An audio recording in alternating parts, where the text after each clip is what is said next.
그날도 저녁 시간이 훌쩍 지나도록 오지 않는 손님을 한참 동안 기다렸어요.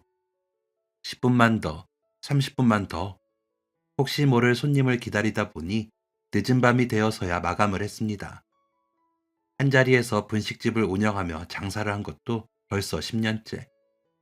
최근 몇 년 사이 손님이 확 줄어들면서 겨우 가게를 유지하며 하루하루 버티듯 살고 있었죠. 오늘은 얼마나 팔았으려나 장부를 살펴볼 때마다 깊은 한숨만 나왔습니다. 돈 들어갈 곳은 넘쳐나는데 수입은 형편없었어요. 그래도 내일은 오늘보다 낫겠지. 지금까지 그랬던 것처럼 묵묵히 자리를 지키며 장사를 하다 보면 나아지겠지. 매일 스스로에게 최면을 걸며 버텼습니다. 모든 정리를 마치고 마지막으로 불을 끄고 나가려는데 한 할머니 한 분이 다급하게 가게 안으로 들어오셨어요. 사장님, 혹시 김밥 한 줄만 먹고 갈 수 있어요? 아, 어쩌죠? 오늘 장사는 끝났는데요. 미안하지만 딱 한 줄만 만들어줄 수 없을까요? 내가 종일 굶어서 그래요. 다른 것도 필요 없고 진짜 딱 김밥 한 줄이면 되는데. 아이, 그게 지금 갈 곳이 여기밖에 없어서 그래요. 어떻게 안 될까요? 저 주방도 다 정리를 해버려서 밥은 데운 걸로 만들어야 하는데 괜찮으세요? 뭐든 다 괜찮아요. 고마워요, 정말. 사실 많이 곤란했어요. 재료들도 싹 정리했는데 어떤 걸 넣고 김밥을 말아야 하나 난감했죠. 그냥 보내야 하나 싶었지만 이 주변에 마땅히 식사를 할 것도 없었고 종일 굶었다는 할머니의 말을 외면할 수는 없었습니다. 일단 할머니를 가게 안으로 모시고 저는 주방으로 향했어요. 제가 먹으려고 얼려둔 밥을 데우는 동안 계란 치단을 붙이고 묵은지에 들기름을 넣어 묻혀뒀습니다. 김밥을 드시는 손님들에게 원래는 어묵 국물도 함께 드리는데 싹 정리를 한 탓에 어묵 국물은 없고 대신 계란국을 끓였습니다. 아무리 김밥 한 줄이면 된다고 하셨지만 달랑 그것만 드리기에는 제 마음이 허락하지 않더라고요. 종일 굶으셨다는 할머니의 말이 계속 맴돌아 평소보다 더 빠른 속도로 김밥을 말아 가져갔습니다. 제가 재료를 많이 준비해두지 않아서 묵은지 넣고 말아봤어요. 입에 맞으실지 모르겠네요. 세상에, 너무 맛있겠네요. 잘 먹을게요. 김밥과 계란국을 가져다 드리자 할머니는 기다렸다는 듯 식사를 하셨습니다. 어찌나 맛있게 드시던지 만들어 드리길 잘했다는 생각이 들었어요. 제가 만들어 드린 음식을 먹고 행복해 하시는 모습을 보니 괜히 마음이 뿌듯했습니다. 할머니가 편하게 식사하실 수 있게 저는 주방으로 돌아가 조금 전 요리를 하느라 꺼냈던 식기들을 정리했어요. 한참 주방을 치우고 있는데 언제 오셨는지 할머니가 제 쪽으로 다가오셨어요. 혹시 뭐 더 필요하세요? 국 좀 더 드릴까요? 아니요. 덕분에 아주 배부르게 잘 먹었어요. 오랜만에 정말 맛있는 식사였어요. 정리하는 것 같아서 인사하고 가려고요. 오늘 정말 고마웠어요. 참, 김밥 값은 테이블 위에 뒀어요. 또 올게요. 맛있으셨다니 다행이네요. 조심히 가시고 언제든 편하게 식사하러 오세요. 괜찮다는 할머니를 문 밖까지 배웅해드리고 저는 할머니가 앉아있던 자리로 돌아왔어요. 테이블 위를 보니 맛있게 드셨다는 할머니의 말씀은 정말이었습니다. 접시와 국그릇은 처음부터 아무것도 없었던 것처럼 텅 빈 상태였거든요. 그 모습을 보니 피식 웃음이 났습니다. 오늘 할머니께 김밥 만들어 드리길 정말 잘했다는 생각이 들었죠. 접시 옆에는 할머니가 두고 간 지폐가 놓여 있었어요. 그런데 확인해 보니 김밥값인 2,000원이 아니라 12,000원이 놓여 있었습니다. 할머니가 지폐를 착각하셨나? 아니면 지갑에서 잘못 딸려 나왔나? 10,000원을 들고 서둘러 밖으로 나가봤지만 할머니의 모습은 보이지 않았습니다. 나중에 집에 가서 알게 되시면 얼마나 당황스러우실지 걱정이 되더라고요. 혹시 다시 오실지 모른다는 생각이 들어서 할머니가 남긴 10,000원짜리 지폐를 카운터 서랍 안쪽에 고이 챙겨두고 평소보다 늦은 퇴근을 했습니다. 문을 잠그고 가게 간판을 바라보는데 문득 간판이 많이 낡았구나 싶었어요. 아직도 저는 처음 분식집을 열던 그날이 어제 일처럼 생생하게 떠오르는데 언제 이렇게 시간이 흘렀나 싶어 마음이 괜히 싱숭생숭해지더라고요. 결혼했을 때 저는 알았을까요?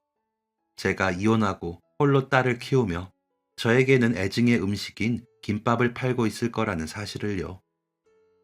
대부분의 사람에게는 추억의 음식인 김밥이 저에게는 왜 애증의 음식이었는지 설명하려면 일단 제가 아주 어렸을 때 이야기를 해드려야겠네요. 제가 기억도 하지 못하는 아주 어렸을 때 아빠가 병으로 세상을 떠나셨어요.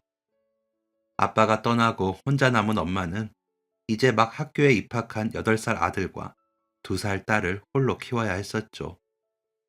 가난한 살림에 뭐든 해야 했던 엄마는 시장 모퉁이에서 직접 만든 김밥을 팔면서 생계를 이어나갔어요. 엄마는 컴컴한 새벽에 일어나 홀로 부엌에 나가 밥을 짓고 재료를 준비하고 정성껏 김밥을 말았습니다.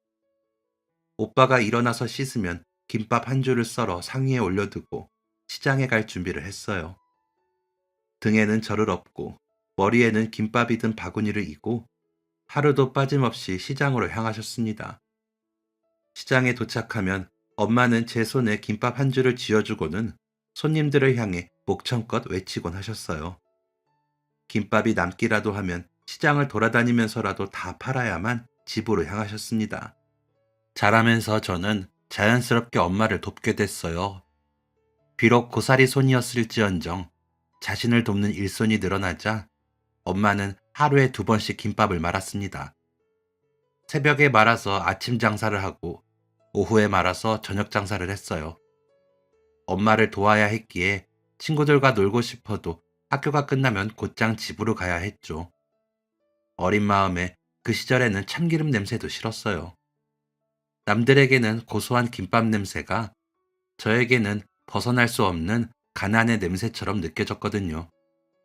그렇게나 싫었지만 혼자 고생할 엄마를 생각하면 결국 제 발걸음은 집으로 향했습니다.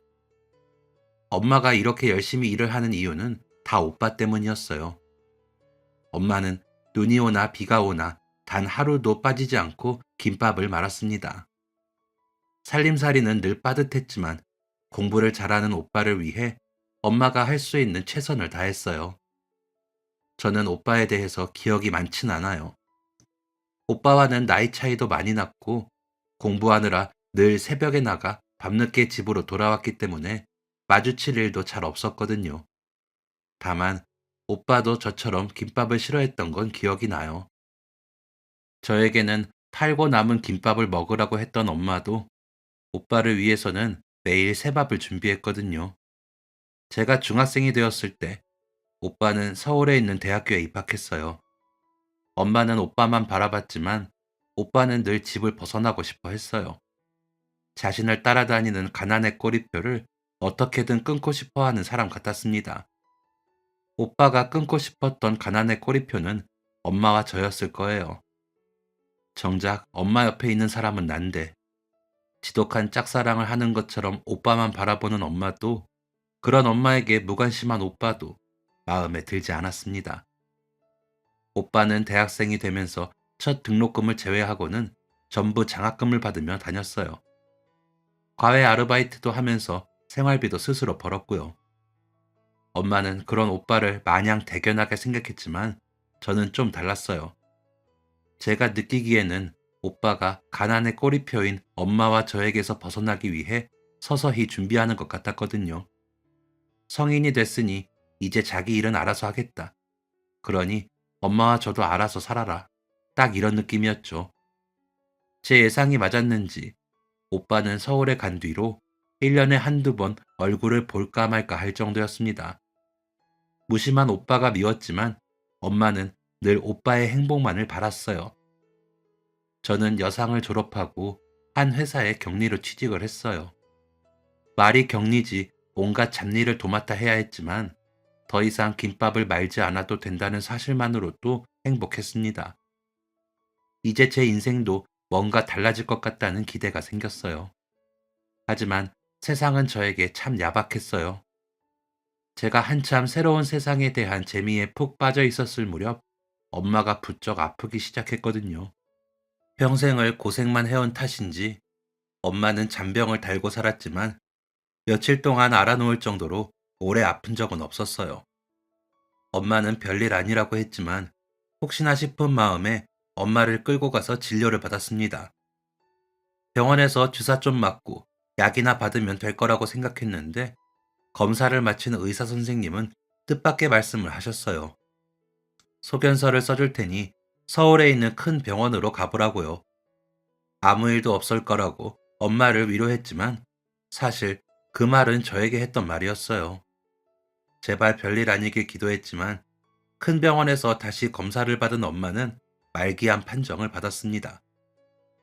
그 이야기를 들었을 때는 온 세상이 흔들리는 것 같았어요. 믿고 싶지 않았습니다. 암 판정을 받고 엄마의 몸속에 자리 잡고 있던 암세포들은 이제 더 이상 존재를 숨길 필요가 없다는 듯 엄마를 괴롭혔어요. 엄마가 암에 걸려 시한부 판정을 받았을 때도 오빠는 별다른 동요가 없었습니다. TV에 나오는 이름 모를 사람이 아파서 죽어가는 것만 봐도 슬퍼서 눈물이 나는데 마지막 도리를 한다는 듯 엄마를 찾아와 짧게 머물다 가는 오빠의 모습을 보니 엄마가 너무 불쌍했어요. 엄마는 결국 몇 달 살지 못하고 떠나셨습니다. 엄마는 저에게 고맙고 미안하다는 말을 하면서도 늘 오빠를 떠올렸어요. 고통스러운 시간을 보내는 와중에도 아들이 몇 번 찾아오면 아이처럼 좋아하던 엄마의 모습은 아직도 잊을 수가 없어요. 엄마는 세상을 떠나고 나서야 오빠에 대한 외사랑을 멈출 수 있었습니다. 엄마의 장례를 마치고 몸도 마음도 너덜너덜해진 저에게 오빠는 말했어요. 이제 엄마 돌아가셨으니까 각자 삶 살자. 지질이 가난한 집안에 태어나 자기 한 몸 건사하면서 살면 됐지. 나 너한테 해줄 수 있는 거 없어. 그러니까 그런 기대는 하지 말고. 엄마 떠났는데 할 말이 그게 다야? 그럼 뭐, 나보고 너를 책임지기라도 하라고? 너도 이제 성인인데 알아서 살아야지. 걱정하지 마. 오빠한테 빌붙을 생각 없으니까. 끝까지 이기적이네. 엄마가 누구 때문에 그 고생을 하다 갔는데, 나 때문이라고 하지 마. 엄마 희생 바란 적 없으니까. 그리고 막말로 엄마가 고생해서 나한테 뭘 그렇게 해줬냐? 오빠에게 따뜻한 말을 기대한 것도 아니었고, 저런 모습도 충분히 예상했지만, 생각보다 매정한 모습에 상처를 크게 받았던 것 같아요. 그렇게 엄마가 떠났다는 슬픔 속에서 남보다 못한 오빠의 존재를 제 마음속에서 조금씩 지워갔습니다. 엄마가 떠나고 남은 것은 엄마에 대한 지독한 그리움과 여전한 가난이었어요. 혼자 사는데도 밑 빠진 독에 물을 채우는 것처럼 생활은 늘 궁핍했습니다. 그나마 월급이라도 받아야 했기에 회사만큼은 정말 열심히 다녔어요. 그때 남편을 만났습니다. 남편이 처음부터 회사에 있었던 것은 아니었어요. 제가 입사하고 1년 정도 지났을 때였나? 갑자기 사장님 아들이라는 사람이 이사 직함을 달고 회사에 나타났죠. 남편은 처음부터 저에 대한 관심을 노골적으로 드러냈어요. 처음엔 그런 관심이 부담스러웠지만 사장님 아들이었기 때문에 싫은 티도 제대로 내지 못했었죠. 그렇게 대충 받아주면서 지내다 보니 남편은 더 적극적으로 저에게 구애하기 시작했습니다. 누군가 저에게 관심을 보인 것도 처음이었고, 엄마가 떠나고 사람이 그리워서 그랬는지 저도 남편에게 점점 마음을 열게 되었어요. 비록 저보다 12살이나 많고 이혼남이었지만 그런 건 크게 신경 쓰이지 않았어요. 이 사람의 여유로움이 좋았어요. 남편이야말로 나를 이 지긋지긋한 가난에서 벗어나게 해줄 수 있는 유일한 동아줄이자 절대 놓치면 안 될 기회처럼 느껴졌습니다. 형식적으로 제 결혼식에 왔던 오빠도 전 남편의 조건이나 됨됨이에 대해 크게 관심이 없었어요. 결혼식 이후로 오빠와는 완전히 남남처럼 지내게 됐지만 상관없었어요. 저도 이제 제 가족이 생겼으니까요. 남들이 뭐라고 생각하든 저만 행복하게 살면 그걸로 됐다고 생각했습니다. 하지만 23 어린 나이에 급하게 한 결혼은 잘못된 선택이었습니다. 사랑하는 사람과 함께하는 핑크빛 미래를 꿈꿨지만 현실은 잿빛이었어요. 결혼과 동시에 회사를 그만두게 된 저는 시댁에서 시부모님을 모시고 함께 살게 되었어요. 시부모님을 제 부모님처럼 생각하면서 딸 같은 며느리가 되어야겠다고 다짐했지만 전부 저만의 착각이었어요. 부잣집에 시집가서 이제 나도 좀 편하게 살겠구나 싶었는데 저를 기다리고 있던 것은 시어머니의 매서운 시집살이 뿐이었습니다. 겉으로 보기에 온화했던 시어머니는 사실 정말 무서운 사람이었죠. 저를 바라보는 눈빛은 늘 차가웠고 보잘것없는 저를 받아줬으니 무조건 자신에게 순종하고 살아야 한다며 그저 내만 하면 된다고 하셨어요. 우리 아들 한 번 이혼했어도 얼마든지 좋은 집안이랑 재혼할 수 있었어. 애가 하도 좋다니까 받아줬다만 아직 완전히 받아들인 건 아니야. 일단 아들부터 낳아. 나이가 어리니 애는 잘 들어서겠지. 지금이야 저런 말들이 가스라이팅이라는 것을 잘 알지만 그때는 제가 생각해도 바보 같을 정도로 몰라서 시어머니 말대로 해야 한다고 생각했어요. 시어머니가 저에게 했던 고상한 폭언 중에서 유독 아들에 대한 압박이 심했습니다. 아들을 낳아서 빨리 대를 이어야 한다고 눈만 마주치면 임신 이야기를 하셨어요. 임신이라는 게 어디 마음먹은 대로 되나요? 날이 갈수록 부담은 늘어가는데 뜻대로 되지 않아서 스트레스도 참 많이 받았어요. 남편은 본인이 나이가 있으니 어머니의 반응이 당연하다며 대수롭지 않게 여겼어요. 그럴 때마다 내 편은 없는 것 같아 사무치게 외로웠습니다. 나에게도 온전히 내 편이 되어줄 진짜 가족이 있었으면 좋겠다는 제 기도가 이루어진 걸까요? 결혼 2년 만에 드디어 아이를 갖게 되었고, 저는 눈에 넣어도 아프지 않을 예쁜 딸을 낳았습니다. 뱃속에 꼬박 10달을 품었다가 세상 밖으로 나온 아이는 존재만으로도 제 마음을 가득 채워주었어요. 하지만 시어머니는 아니었어요.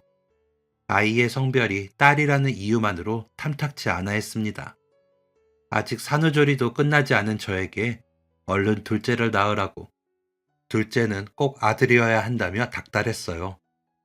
제 딸은 본체만체 했고 출산 후 회복이 덜 된 제 몸 상태는 관심 없다는 듯 아들 타령을 하는 시어머니의 모습에 정말 큰 상처를 받았어요. 그러면서도 마음 한편으로는 보란 듯이 아들을 낳아야겠다는 의지가 타올랐습니다. 하지만 둘째 역시 제 뜻대로 되지 않았어요. 딸이 3살이 됐을 무렵부터 남편은 밖으로 도는 일이 많았고 저도 육아에 시집살이에 많이 지쳐 있었거든요. 딸이 5살이 되도록 둘째 소식은 없었지만 아직 저는 20대였고 얼마든지 기회가 있다고 생각했어요. 그런데 기회고 뭐고 정말 말도 안 되는 일이 벌어졌습니다. 딸이 낮잠을 잘 시간이라 재워놓고 한참 집안일을 하고 있는데 갑자기 초인종 소리가 울렸어요. 종종 화장품을 방문 판매하시는 분이 시어머니를 찾아왔기에 오늘도 그분이 오신 줄 알고 아무 생각 없이 현관문을 열었죠. 그런데 문 밖에는 처음 보는 여자가 갓난아기를 품에 안고 서 있었어요. 깜짝 놀라서 누구냐 물었더니 저를 훑어보던 여자는 자신의 품에 있는 아기가 남편의 아기라며 다짜고짜 집 안으로 쳐들어왔습니다. 여자와 아기의 등장에 집안이 발칵 뒤집어졌어요. 여자는 자신과 남편이 3년 전부터 만남을 가졌고 아이를 낳게 됐다는 말을 하더군요. 남편이 저와 이혼하고 올 테니 조금만 기다려달라고 했지만 100일이 지나도록 이렇다 할 말이 없어서 직접 오게 됐다며 불륜녀 주제에 뭐가 그리 당당한지 제 눈을 똑바로 보고 이야기했습니다. 정작 저는 기가 막혀 아무 말도 나오지 않았어요. 시어머니의 전화를 받고 남편이 곧장 집으로 왔지만 남편의 태도가 애매했습니다. 잘못했다고 싹싹 빌지는 못할 망정 자신이 바람핀 것을 제 탓으로 돌렸어요. 아이만 돌보고 자신에게는 관심이 없어서 그랬다면서요. 아들이 밖에서 자식을 낳았다는 사실에 화가 났던 시어머니는 막상 아기가 아들이라는 것을 알고 난 뒤에 묘하게 분위기가 바뀌었습니다. 애미야, 남자들 다 한 번씩 딴짓 하잖니. 이번에는 네가 넘어가 줘라. 애는 우리 집안 핏줄이니 우리가 걷어 키우는 게 맞고. 어머니, 그게 무슨 저보고 남의 자식을 키우란 말씀이에요? 남은 아니지. 우리 이씨 집안 핏줄인데 못 키우겠으면 뭐 정말 이혼이라도 하겠다는 거야? 지금 뭐 하시는 거예요? 누가 누굴 키운다고요? 저라고 가만히 있을 줄 아세요? 저도 우리 아들 다른 사람 손에서 자라는 꼴 못 봐요. 이 대형 사고 덕분에 집안은 말 그대로 아수라장이 되었습니다. 남편은 중간에서 이러지도 저러지도 못하고 있지. 아기는 엄마에게서 떼어놓으려고만 하면 빽하고 울지. 우리 집안에 폭탄을 던진 여자는 조만간 다시 오겠다는 말을 남기고 떠났어요. 이혼이라니. 아무리 시집살이가 힘들어도 맹세코 이혼이라는 건 상상해 본 적도 없었어요. 그런데 제 잘못도 아닌 일로 이혼이 입에 오를 일인가요?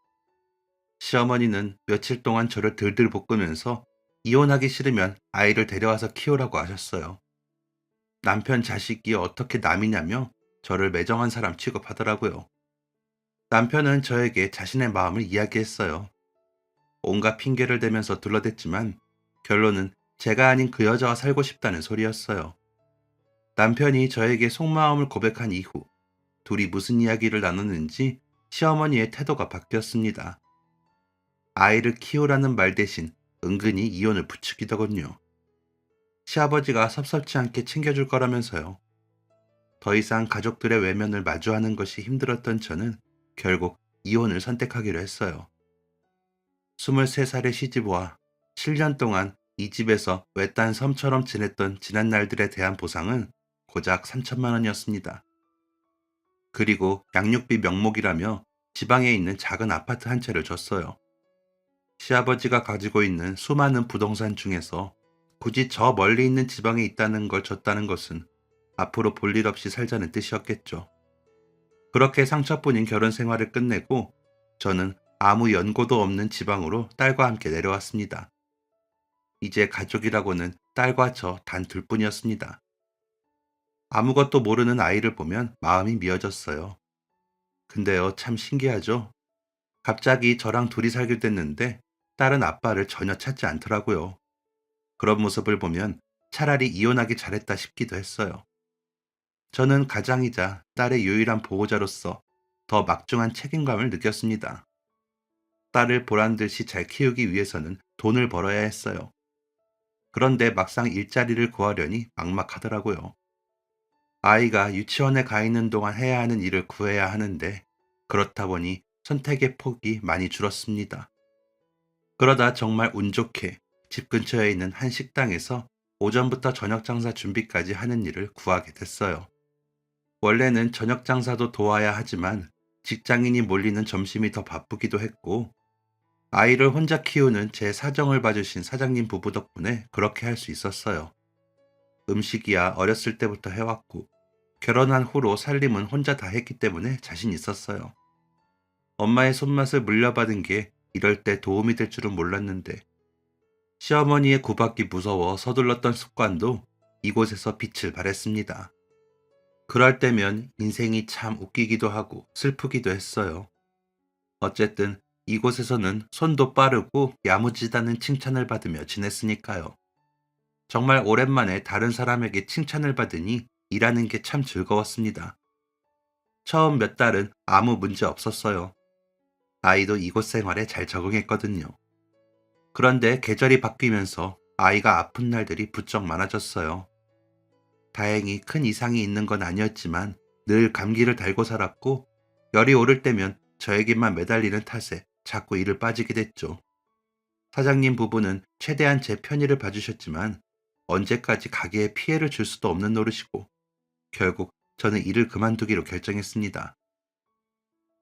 사장님, 저 이번 달까지만 하고 그만둬야 할 것 같아요. 아영 엄마, 왜 그래? 무슨 일 있어? 아니요. 제가 자꾸 빠지게 되니까 죄송해서 그렇죠. 요즘에야 괜찮다고 하지만 아영이가 또 언제 아플지 모르고요.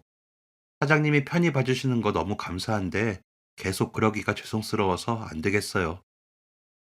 아이 참. 아영 엄마 같은 사람이 흔치 않은데. 아, 그러지 말고 아영 엄마가 직접 장사해보면 어때? 내가 보니까 솜씨도 괜찮고 자기 가게면 아영이 데리고 있기도 편하지 않겠어? 내가 친한 부동산 사장님이 있는데 요 근처 건물에 새가 진짜 싸게 나왔다고 하더라고. 거기 건물주가 월세도 잘 안 올린다나 봐. 어때? 관심 있으면 한번 알아봐 줘. 사장님의 제안에 처음엔 내가 무슨 장사를 하나 싶었는데 어쩌면 괜찮을 것 같다는 생각이 들었어요. 음식이라면 나름대로 자신이 있었고 내 가게니까 딸에게 무슨 일이 생겨도 곧바로 해결할 수 있지 않을까 싶었죠. 일단 어떤 곳인지 구경이나 해보자는 생각으로 사장님이 알려준 대로 가게 자리를 보러 갔어요. 주택가를 지나치니 지은 지 꽤 오래되어 보이는 상가 건물들이 오밀조밀 모여 있었어요. 사장님이 알려준 그 상가도 제법 세월의 흔적이 느껴졌지만 관리가 잘 되고 있는지 전체적으로 깔끔했고 1층이라 위치도 괜찮아 보였어요. 무엇보다 근처에 학교가 있었고 주변 건물보다 시세가 저렴해서 더 망설이다가는 놓칠 것 같았죠. 답사를 끝내고 곧장 부동산에 가서 건물주의 대리인과 계약을 진행했습니다. 아껴뒀던 위자료로 가게를 얻었으니 이제는 정말 열심히 살아야 했어요. 저는 누구나 쉽게 들릴 수 있는 분식집을 차렸어요. 개업을 하고 그날부터 매일 김밥을 말고 떡볶이를 팔았습니다. 사람 인생이라는 게 참 재밌죠. 냄새도 맡기 싫었던 김밥이었는데 결국 그 김밥 덕분에 저와 딸이 먹고 살 수 있다는 게 아이러니했어요. 장사는 생각보다 수월했어요. 음식 만드는 건 어렵지 않았고 장사도 꽤 잘 되는 편이었죠. 출퇴근길 직장인들은 식사 대용으로 김밥을 사갔고 학생들은 학교가 끝나면 3, 4, 5 짝을 이루어 방앗간에 들르는 참새처럼 찾아왔어요. 비록 대단한 음식은 아니지만 제가 정성스럽게 만든 음식을 먹고 행복해하는 손님들의 모습을 보는 것은 꽤나 즐겁고 보람있는 일이었습니다. 무엇보다 딸을 늘 곁에 두고 돌볼 수 있다는 것이 더없이 감사했어요. 5살이었던 딸이 초등학생이 되고 중학생이 될 때까지 몇 년 동안 정말 즐겁게 일했습니다. 이렇게만 살 수 있다면 평생 동안 김밥을 말아도 좋을 것 같았어요. 그런데 요즘 들어 저에게도 큰 고민이 생겼습니다. 최근 몇 년 사이 주변 건물에 있던 상점들이 빠지기 시작하면서 비어있는 건물들이 늘어났고, 그렇다 보니 유동 인구가 서서히 줄어들었죠. 가게가 다 빠지면 이 동네 건물을 다 허물고 새로운 쇼핑센터가 들어선다는 것 같더라고요. 처음엔 괜한 소문이겠지 싶었는데 제 분식집이 있는 상가 건물도 건물주가 바뀌면서 재계약을 하지 않겠다는 통보를 받았습니다. 그렇게 같은 건물에 있던 점포들도 하나씩 빠지고 이제는 몇 군데 남지 않게 되었어요. 주변이 어수선하다 보니 주된 고객이었던 학생들도 슬슬 이쪽으로는 발걸음을 끊더라고요. 함께 장사를 하던 이웃들이 그 자리를 떠나면서 제 고민도 깊어졌습니다. 이곳에서 장사를 할 수 있는 것도 길어봐야 6달. 지금까지는 애써 자리를 지켜왔지만 그나마 단골 손님 외에는 찾아오는 사람도 없어서 오히려 가게 문을 여는 게 적자였거든요. 그래도 여전히 제 손맛을 그리워하는 손님들 때문에 매일 장사를 하고는 있지만 통장 잔고를 보면 한숨만 나왔습니다. 근처 다른 곳으로 가게를 옮길까 생각도 해봤는데 10년 동안 동결이었던 제 가게 보증금으로는 턱도 없었어요. 대출을 얼마나 받을 수 있을지도 모르겠고 이제 딸도 고등학생이 되니 차라리 가게 정리하고 다른 데서 직원으로 일하는 게 낫지 않을까? 오만 가지 생각에 머릿속이 어지러웠습니다. 하루라도 빨리 접는 게 낫겠다 싶으면서도 지금처럼 손님이 맛있게 식사를 하고 가시는 모습을 보면 쉽게 정리할 수가 없었어요. 할머니가 다녀간 다음 날에도 저는 같은 시간에 가게를 열었습니다. 딸은 손님도 많이 없는데 천천히 나가라고 했지만 그건 또 마음이 불편하더라고요. 얼마나 장사를 더 할 수 있을진 모르겠지만 일단 그만두기 전까지는 하던 대로 열심히 하고 싶었어요. 힘차게 시작했던 마음과는 달리 오늘도 손님은 몇 팀 없었어요. 누굴 기다리는지도 모르고 가게에 앉아 멍하니 시간을 보내는 사이 시계는 벌써 밤 9시를 가리키고 있었습니다. 이제는 정리를 하자 싶어 슬슬 퇴근할 준비를 하려는데 어제 왔던 그 할머니가 다시 오셨어요. 할머니 얼굴을 보니 어제 두고 가신 10,000원이 생각났어요. 10,000원을 꺼내려는데 할머니는 웃으며 말씀하셨습니다. 내가 오늘은 30분 일찍 왔는데 다행히 하고 있네요. 오늘도 김밥 한 줄만 부탁해요. 아침에 일어났는데 여기 김밥이 그렇게 생각나더라고. 저는 할머니에게 자리에 앉아 계시라고 말씀을 드리고 김밥 한 줄을 정성껏 말아 어묵 국물과 함께 내어드렸어요. 그리고 10,000원을 챙겨 다시 할머니에게로 갔습니다. 제가 10,000원을 내밀자 할머니는 깜짝 놀라셨어요. 응? 이걸 왜 나를 줘요? 어제요. 김밥은 2,000원인데 10,000원을 더 주고 가셨더라고요. 착각하신 것 같아서 챙겨뒀어요. 아이고, 나 참. 이건 어제 마감 다 해놓고도 선뜻 김밥도 주고 같이 먹으라고 메뉴에 없는 계란국까지 챙겨준 게 고마워서 사장님한테 드린 건데. 사장님, 팁 몰라요? 팁? 네? 아니에요. 분식집에서 김밥 드리는 게 무슨 큰일이라고요. 그냥 이 늙은이 마음이라고 생각하고 받아둬요. 내가 이 김밥을 먹으니까 옛날 생각이 얼마나 나던지. 정 고마우면 내일도 이 시간까지 문 열어줄 수 있어요?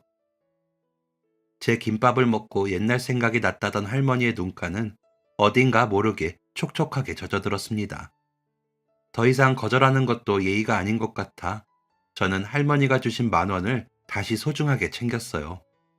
그날도 할머니는 김밥값과 함께 10,000원을 더 주고 집으로 가셨어요. 자신의 마음을 채워준 보답이라면서요. 신경 써주시는 할머니의 마음이 고마우면서도 괜히 미안한 마음이 들었어요.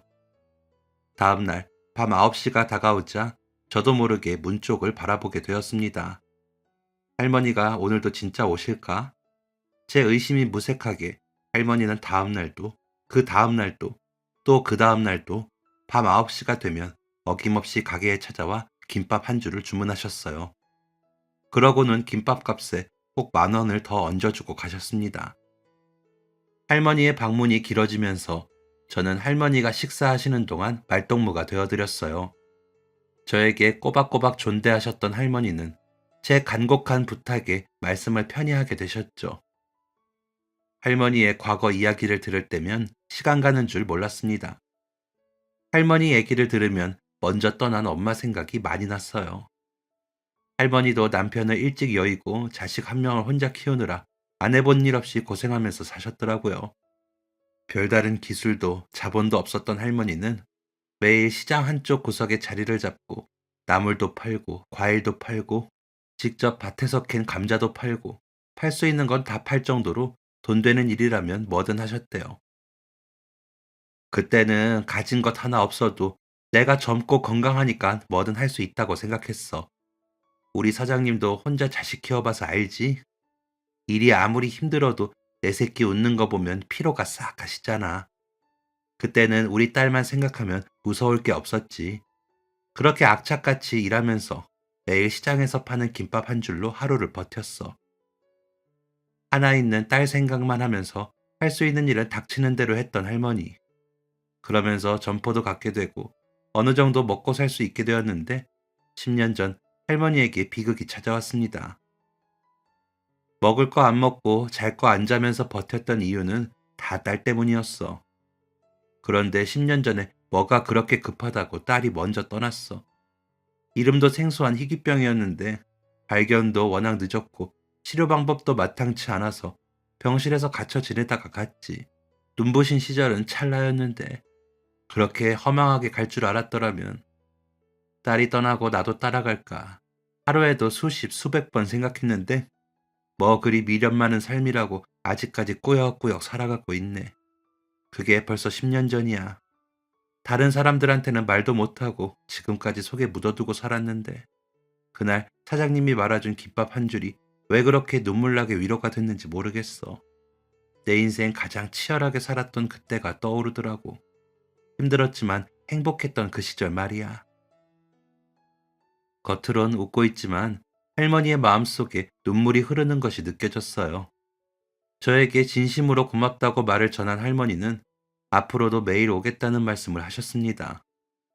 가게를 할 수 있는 시간이 그리 길지는 않았지만 결심했습니다. 할머니가 주시는 팁이 딱 100만 원이 될 때까지만, 그때까지만 할머니를 위해 진심을 다해 김밥을 말아야겠다고요. 할머니는 그 뒤로 단 하루도 빠짐없이 매일 밤 분식집에 오셨어요. 제가 만든 김밥을 그 누구보다 맛있게 드시고는 늘 그렇듯 10,000원을 주시고 집으로 가셨습니다. 할머니가 주신 10,000원 팁이 서랍에 차곡차곡 쌓이는 만큼 할머니에 대한 정도 쌓여갔어요. 제 음식을, 우리 가게를 이렇게나 좋아하는 할머니를 두고 가게를 접어야 한다는 생각이 들 때마다 마음이 참 아쉬웠습니다. 100일이 이렇게 짧았나 싶을 정도로 시간은 빠르게 흘렀습니다. 오늘로써 제가 마음속으로 정한 100일이 끝났고 서랍 속에는 100만 원이 고이 쌓여 있었습니다. 이제 할머니에게 더 이상 가게를 열 수 없다는 말씀을 드릴 때가 되었습니다. 다음 날 여전히 같은 시간에 할머니가 오셨어요. 할머니는 아무것도 모르는 채로 늘 그렇듯 김밥 한 줄을 주문하셨어요. 저는 할머니가 처음 가게에 오셨을 때 말아드렸던 김치김밥과 계란국을 준비했습니다. 제가 준비한 음식을 보고 할머니는 반가워하셨어요. 그때 그 고마운 음식이라면서요. 할머니가 식사를 다 하실 때까지 기다렸다가 저는 할머니에게 봉투 하나를 건넸습니다. 이게 뭐냐며 궁금한 표정으로 봉투 안을 살펴본 할머니는 깜짝 놀라셨어요. 아이고, 이게 다 뭐야? 웬 10,000원짜리가 이렇게 가득. 이거 할머니가 그동안 저한테 주셨던 팁이에요. 어제까지 딱 100일이었거든요. 그동안 주신 거예요. 아니, 이걸 왜 나한테 다시 주는 거야? 이해할 수 없다는 표정을 짓는 할머니에게 저는 그동안의 제 사정에 대해 말씀드렸어요. 이제 내일부터는 가게 정리를 할 생각이라는 제 말에 할머니는 100만 원이 든 봉투를 받았을 때보다 더 깜짝 놀라셨습니다. 사실은요, 더 빨리 정리를 했어야 했는데 미련이 남아서 질질 끌고 가고 있었거든요. 그런데 할머니 덕분에 100일 동안 마음 정리 잘 끝냈어요. 10년 동안 했던 가게를 정리한다는 게 생각보다 많이 아쉽고 마음이 꽤 힘들더라고요. 그래도 할머니 덕분에 행복한 마음으로 김밥 말면서 마음 잘 추슬렀어요. 이 100만 원은 제가 그동안 장사했던 게 헛된 게 아니었구나. 제 김밥 한 줄에도 위로받고 치유받는 사람이 있다는 걸 알게 해주셔서 감사하다는 의미로 드리는 거예요. 가게는 없어지지만 할머니 늘 건강하게 잘 지내세요. 여기 나가면 다시 안 해? 사장님 솜씨면 어딜 가도 될 텐데. 새로 가게를 알아볼까 했는데 비용이 만만치 않더라고요. 지금 형편으로는 쉽지가 않네요. 여기도 예전 건물주분이 좋은 분이셔서 10년 동안 걱정 없이 장사했죠 뭐. 그동안 한 번도 뵌 적이 없어서 덕분에 장사 잘했다고 인사도 못 드렸는데 주인이 바뀌었거든요. 건물이 아예 없어진다고 하니 더 있을 수도 없고요. 앞으로 어떻게 될진 모르겠지만 당분간 가게는 어려울 것 같아요. 제가 나중이라도 가게 하게 되면 할머니께는 꼭 연락드릴게요. 너무 아쉬워 마세요. 아이 참. 그럼 일주일 뒤에 딱 한 번만 더 가게 열어줄 수 있어? 일주일 뒤요? 응, 마지막으로 말이야. 그래줄 수 있어? 어려운 일도 아니고 그럴게요. 제가 드린 봉투를 들고 집으로 돌아가시는 할머니의 모습에서는 아쉬움이 뚝뚝 떨어졌습니다. 평소와 다르게 할머니는 몇 번이나 뒤를 돌아보고 가셨어요. 그날 이후 며칠 동안 저는 가게에 나가지 않았어요. 막상 정리해야겠다고 마음을 먹었지만 행동으로 옮기는 게 쉽지 않더라고요. 휴식을 핑계로 하루 이틀 가게 문을 닫고 보니 어느덧 할머니와 약속한 일주일이 되었습니다. 느지막하게 점심을 먹고 꽤 무거운 발걸음을 이끌고 가게로 향했어요. 일주일 만에 돌아온 가게는 모든 것이 그대로였지만 어딘가 낯선 느낌이었어요. 며칠 비웠을 뿐인데 온기라고는 느껴지지 않았죠. 저는 집에서 따로 준비해온 재료들로 김밥을 말았습니다. 곧 할머니가 오실 시간이었거든요. 김밥을 말고 테이블에 세팅을 하고 있을 때쯤 할머니가 가게로 들어오셨어요. 100일 동안 매일 얼굴을 봤더니 생각보다 많은 정이 들었는지 할머니가 무척 반가웠어요. 할머니, 제가 준비 다 해놨어요. 얼른 오세요. 김밥은 조금 이따 먹고 나랑 잠깐 어디 좀 같이 가세. 빨리 나오라는 할머니의 재촉에 저도 모르게 할머니를 따라 나갔어요. 가게 앞에는 처음 보는 차가 한 대 서 있었습니다. 할머니를 따라 차에 타자 어딘가로 움직이기 시작했습니다. 문득 정신을 차리고 보니 택시는 아닌데 다른 분이 운전을 하고 있었어요. 이게 무슨 일인가? 지금 내가 꿈을 꾸나 싶었는데 할머니는 뭐가 그리 즐거운지 연신 싱글벙글 웃고 계셨어요. 대체 어딜 가는 거냐 묻는 제 말에 그저 가보면 안다는 말씀뿐이었죠. 차에 탄 지 20분 정도 지났을까요? 번화가가 나오는가 싶더니 어느 건물 앞에서 차가 멈췄습니다. 차를 멈춘 기사님이 서둘러 뒷좌석 문을 열어주셨어요. 어색한 저와 달리 할머니는 자연스럽게 에스코트를 받으며 내리셨습니다. 제가 어리바리하게 주변을 두리번거리자 할머니는 바로 앞 건물에 비어있는 한 점포를 가리켰어요. 여기 어때 보여? 장사하기 어떨 것 같아? 어떠긴 뭐가 어때요? 훌륭하죠. 여기 사람들 요즘 다 이 번화가에서 노는데 위치 좋지. 건물도 딱 보니 지은 지 얼마 안 돼서 깔끔하지. 거기다 1층이지. 아무것도 모르는 사람이 봐도 좋다고 할걸요. 그래? 그럼 이제부터 사장님이 여기서 장사해. 임대 관련해서 먼저 얘기하던 사람이 있어서 그거 정리하느라 시간이 좀 걸렸네. 정리 다 했으니 여기에다 다시 분식집 열고 장사해봐. 네? 뭘 정리하셨다고요? 할머니, 여기 새가 얼마나 비싼 줄 아세요? 여기는 위치도 그렇고 다른 곳보다 훨씬 비싸다고요. 할머니가 대체 뭐 하시는 건가 싶었어요. 제 김밥이 아무리 좋아도 그렇지 다짜고짜 다시 장사를 하라니요. 당황한 제 마음을 아는지 모르는지 할머니는 갑자기 그 가게 안으로 들어가시더니 자연스럽게 불을 켜셨어요. 할머니, 그렇게 막 들어가시면 안 되죠. 아니, 근데 문이 왜 열리는 거야? 왜 열리긴 내가 주인이라 미리 열어뒀으니까 열리지. 네? 가게의 불을 모두 켠 할머니는 저에게 천천히 둘러보라고 하셨어요. 딱 봐도 지금 가게보다 2배는 컸고 몇 배는 좋아 보였어요.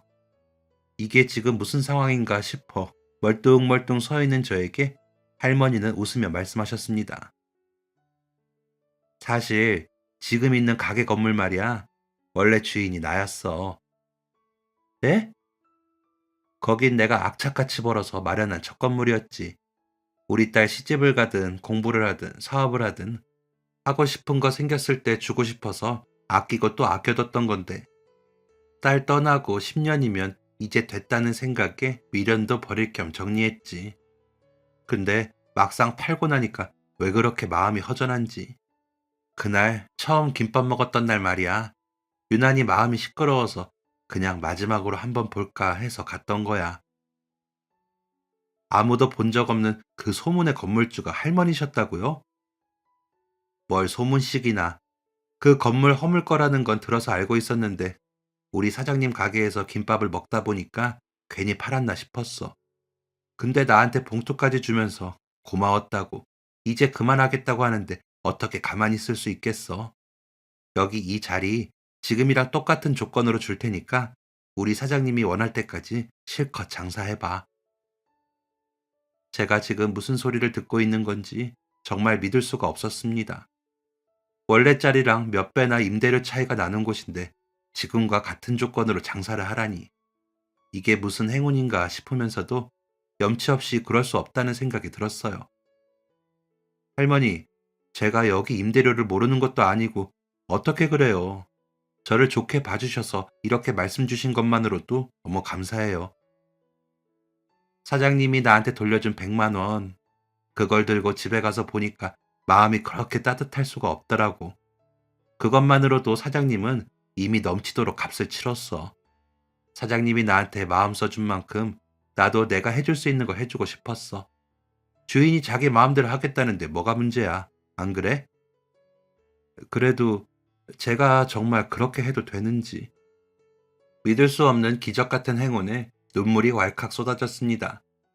사실 저요, 할 수만 있다면 장사 계속하고 싶었거든요. 지금은 이렇게 그만두지만 언젠가는 꼭 다시 시작하겠다고 생각했는데 감히 꿈도 못 꿔볼 곳에서 다시 장사를 할 수 있다는 사실에 마음이 벅차올랐습니다. 내일이 되면 깨버리는 꿈이 아닌지 두렵기까지 했어요. 할머니는 자신의 따스한 손으로 눈물 범벅이 된 제 얼굴을 조심스럽게 닦아주시곤 제 손을 잡고 말없이 손등을 쓰다듬어 주셨습니다. 할머니의 거친 손은 제게는 그 어떤 비단보다 보드랍고 포근하게 느껴졌어요. 할머니를 만난 그 순간부터 어쩌면 제 인생에 기적이 시작되고 있었는지도 모르겠어요. 그날 이후 저는 예전 가게를 즐거운 마음으로 정리하고 새로운 마음으로 다시 가게를 열 준비를 했습니다. 장소는 완전히 바뀌었지만 제가 만든 음식은 모두 그대로였어요. 저는 이곳에서도 김밥을 말면서 손님을 맞이했습니다. 다시 분식집을 열고 참 많은 인연을 만났어요. 예전에 자주 왔던 꼬마 손님은 어엿한 직장인이 되어 저에게 반갑다며 제가 만든 김밥이 그리웠다는 이야기를 하기도 했어요. 가게는 늘 손님으로 북적였습니다. 직원을 둬야 할 정도로 많이 바빠졌어요. 제 하루는 늘 같았어요. 비가 오나 눈이 오나 매일 새벽 김밥을 말아 시장에서 장사를 했던 엄마처럼 저도 매일 손님들을 위해 김밥을 말았습니다. 그렇게 지내고 보니 벌써 10년이라는 세월이 훌쩍 지나 제 나이도 벌써 50을 바라보고 있습니다. 우리 딸도 대학교를 졸업하고 어엿한 직장인이 되었어요. 우리 가족 아무 걱정 없이 잘 살게 된 것도 모두 김밥 덕분이에요. 김밥이 아니었다면 할머니를 만날 일도 기적이 찾아올 일도 없었을 테니까요. 이곳에서 장사를 했던 10년 동안 제가 매달 빠지지 않고 하는 것이 있어요. 근처 노인복지센터에 음식 봉사를 하는 건데요. 한 달에 한 번은 가게 문을 닫고 오직 복지센터에 계신 어르신들을 위해서만 음식을 하고 있습니다. 할머니가 저에게 말로 다 못할 기적을 베풀어 주셨으니 저도 누군가에게 아주 작은 행운이라도 나누고 싶다는 마음에서 시작하게 되었죠. 그렇게 시작한 일이 벌써 10년이라니 제가 지금껏 봉사를 이어올 수 있었던 것도 다 할머니 덕분이에요. 같이 일하는 직원들이 모두 퇴근하고 나면 저는 한 사람을 위한 김밥을 준비합니다. 시간에 맞춰 정성스럽게 김밥을 말고 있으면 기다리던 그 사람이 가게 안으로 들어와요. 오늘은 5분 늦으셨네. 안 오시는 줄 알았잖아요. 아휴, 나이 조금 먹었다고 걷는 것도 오래 걸려.